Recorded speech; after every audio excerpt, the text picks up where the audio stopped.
Did you know that it's important to make sure that while you're grooming your dog's paws, you're also checking in on their dew claws? It can be so easy to forget that dew claws even exist because they're so much higher up on the leg than where their normal nails are. So when you're clipping them, it can be easy to forget to maintain them, especially if you spend a lot of time around dogs that do not have dew claws. Now we know most small breeds do leave those dew claws on. A lot of the larger breeds actually have them removed as puppies. So not all larger breeds are going to have them, but some are. And I will say that with my two current English Springer Spaniels, they had them removed as puppies, but their baby vets did not get all the cells. And so after about a month of having Gemma, all of a sudden one dew claw started growing back in. And about a year after having Lucy, she grew one back in as well. So now I have to maintain those too. But it's important to make sure we are keeping those clipped because the dew claws can grow and round, and that can cause health impacts on your dog. So you do not want it growing back into their skin, catching on things, causing problems, because it can rip those things right off, or it can catch on furniture, it can damage your house, it can hurt you while you're playing with your dog, and it can most definitely hurt your dog. Now, if you have a dog that magically grew back one of their dew claws, like my two English Springer Spaniels, magical little unicorns that they are, they may maintain them themselves. Sometimes they will chew on them, they will bite them off. Sometimes you can just pull part of it off. My vet has just pulled parts of it off that my dogs have been working on before. I'm not going to do it, but my vet has done it. But on my little dog, she absolutely has her dew claws. Those are supposed to be there. They left them there as a baby. She's a little dog. She needs them to clean her face off. And so I have to make sure I remember to go in and trim those because it's very easy for me to forget that that exists at all. So you do want to make sure that as you're going through the grooming process, and we have done videos on your grooming routine, your tools and resources that you can be using, and your schedule. I will link that grooming playlist down below for you. But as you're doing this, you're going to want to maintain that dew claw as well. Now, the dew claw does not grow the same way that the nails do in terms of how fast things are. So while you are grooming your dog's paws and you are clipping those nails every 2 weeks or so, you may not have to trim the dew claws as much. And you may find that one grows faster than the other, and it grows a little bit differently. My vet explained it to me that certain dew claws are kind of like goat's horns and can kind of regenerate themselves and regrow, which is why Lucy and Gemma both magically grew one of them back.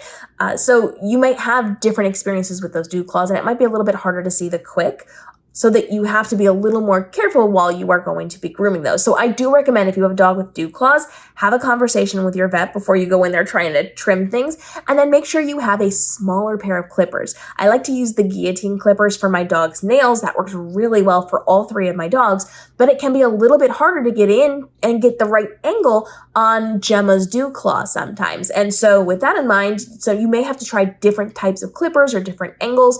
And if you're really uncertain, you're really unsteady with this, it might be a great idea to hire a vet or a vet tech or a groomer to be maintaining that for you and just take them in to get that nail clipped. That is entirely up to you. I do maintain my dog's feet by myself. I am not taking them anywhere to get that done.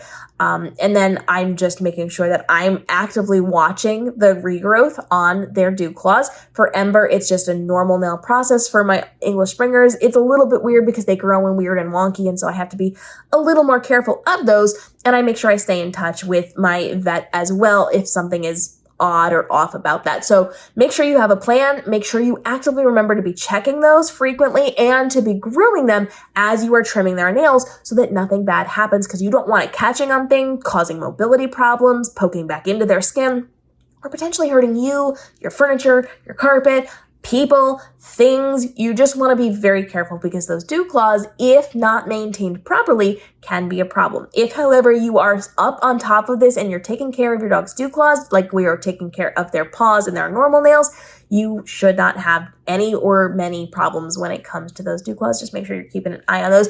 And if your dog happens to be digging at them, pay attention. If your dog is like chewing on where that dew claw area is, get in there, check out what's going on, because you want to make sure that your dog's not trying to chew off their dew claw. The little dogs probably won't do that, but if your dog magically are going back like my dogs, sometimes they'll go after it, and that can mean that they'll have part of it hanging off that you might need to remove the shell off of. It might mean you need to remove the entire thing. It might mean that there's a little bit of blood going around on your furniture or your carpet because they were chewing on it and they were trying to pull it off themselves.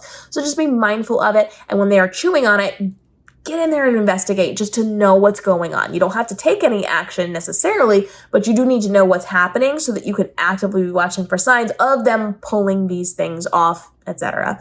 Drop your questions down below and follow along for more tips on grooming your dog, on teaching your dog how to travel and take better photos, how to behave in the car, and how to make sure you are helping your dog maintain a healthy lifestyle so that you can be the best dog parent ever and level up for your pup as we do these daily videos. We'll see you tomorrow.